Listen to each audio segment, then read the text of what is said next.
आतिश कदा था, यानी जहां पर आग जलती थी और हजारों साल से मुसलसल आग जल रही थी, वो आतिश कदा रोशन था, अचानक बुझ गया और दरियाए सावा जोश मारकर बिल्कुल सूख गया। जब सुबह हुई तो किसरा बहुत परेशान हुआ, लेकिन उसको यह भी खबर मिल गई कि फारस का जो आतिश कदा था वो भी बुझ गया। तो किसरा और परेशान हुआ।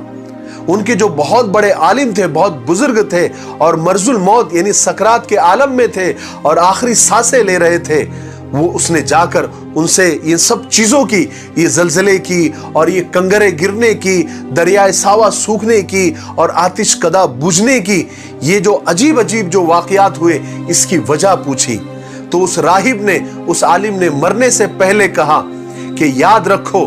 जब दरियाए सावा सूख जाए और फारस की आग बुझ जाए तो समझ लो कि उस हस्ती ने इस जमीन पर जन्म ले लिया है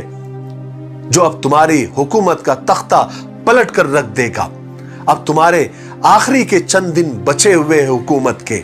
इतना कहकर वो राहिब, वो आलिम मर गया। बहरहाल वहां पर जैसे ही अब्दुल मुत्तलिब को अपने पोते के पैदा होने की खबर लगी तो खुशी खुशी बूढ़ी टांगों से दौड़ते हुए हजरत आमिना के घर पर गए।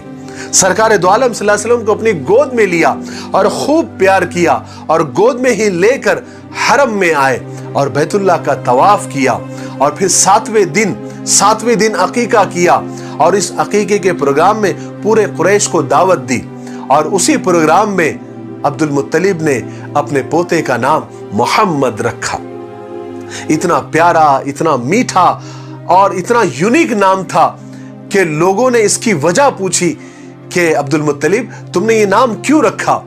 तो अब्दुल मुत्तलिब ने जवाब दिया कि मैंने ये नाम इसलिए रखा है कि आसमान में खुदाए ताला और जमीन पर सारी मखलूक उसकी तारीफ करे, क्योंकि मोहम्मद का मतलब ही यह है जिसकी तारीफ की जाए। बहरहाल कुरैश का यह दस्तूर था कि माँ अपने बच्चे को खुद दूध नहीं पिलाती थी, बल्कि थोड़े थोड़े दिन के बाद, थोड़े थोड़े वक्फे के बाद दूसरे कबीलों के, बस्तियों के, देहातों से, गांव से दूध पिलाने वालियां बाकायदा आया करती थी, बच्चों को ढूंढा करती थी और पैसे लेकर, उजरत लेकर दूध पिलाती थी। उस वक्त का ये माहौल था, क्योंकि उस वक्त देहातों का जो माहौल था, गांव का जो माहौल था, वहां का जो क्लाइमेट था, वहां की जो